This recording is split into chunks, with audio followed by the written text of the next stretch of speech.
You have followed Parliament. Since we had a hung Parliament, you've had all kinds of expectations from the MPs in there, but you've seen happening so far. You're still confident that this hung Parliament is actually a blessing or a curse to us? Yeah, I think the hung Parliament is very much a blessing to our democracy. The parties are having their ups and downs. Let's maybe compare January 6th, the morning of January, the night of January 6th to the morning of January 7th. The NDC was celebrating when some members of the MPP caucus joined them to produce what we have as the current speaker now. What is different with what happened on Friday? Because we were saying at the time that we salute those MPs who defied the orders of their party to vote their conscience. And I think that's the same thing that is being played out right now. And for me, I think you asked the communication officer the question about the kind of pattern that we are seeing. We saw that during the first vetting and appointment of ministers and so on, and we have seen that now. For me, I think the message that this sends clearly is that the party and the caucus is not very much in sync.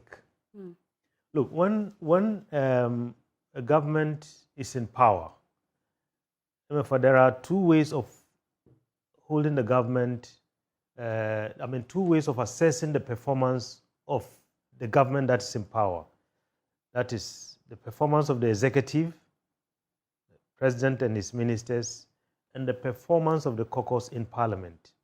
But when a party is in opposition, I think the only way that citizens, in this case, Ghanaians with NDC, the only way to assess the performance of the NDC is not what happens where the communication officer sits and where the general secretary and the party chairman sit. It is what happens where the 36 members of parliament sit. So that's why it's important that we see the performance of those 136 MPs as a barometer for whether they can be trusted to be the next government or not.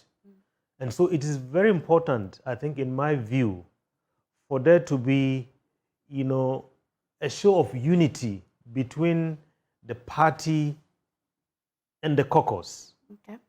You can say anything that you want. At the end of the day, Ghanaians are disappointed by the action of the 136 caucus in parliament, not by what is happening at the NDC headquarters.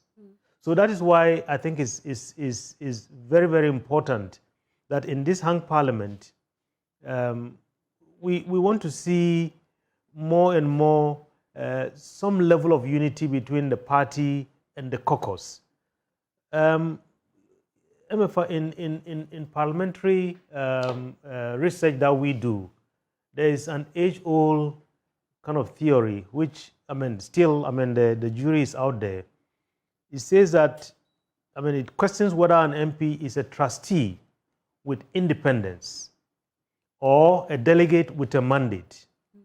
What it means is that if you are a delegate with a mandate, each time you have to decide, before the Right Honourable Speaker puts a question, you go back to those who send you to Parliament to say, oh, how should I vote, and so on and so forth. But most people reject that. They say the MP is a trustee with some level of independence. So at the end of the day, I think we want to see the party do all the things that it wants to do behind the scenes and then leave the internal system. Because otherwise, you are going to have people who defy you and say, look, we are going to defy this instruction.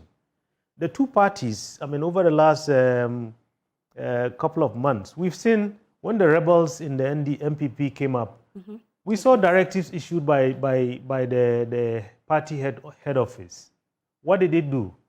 I don't think that it changed the minds of those MPs. It rather even emboldened them. The NDC came up with this directive And this is the outcome that we have seen.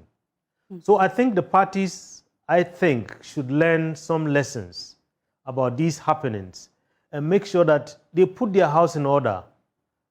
We make sure that we have, many people have said most of these are parties, the two major parties don't have internal democracy. How are decisions made? We saw in the last, in the reshuffle that happened, we saw the rebellion that we had within the ranks of the NDC. I mean, many of the caucus members came out and spoke and said, we are unhappy, we were not consulted. This directive that was issued, was the caucus consulted? How was the consultation done? Was it democratic? I mean, you can say all the things that you want to say, that members, MPs go to parliament on the ticket of a party and so on. But like your first speaker said, there are so many other considerations. Some of the members of their caucus have family relations with some of the ministers.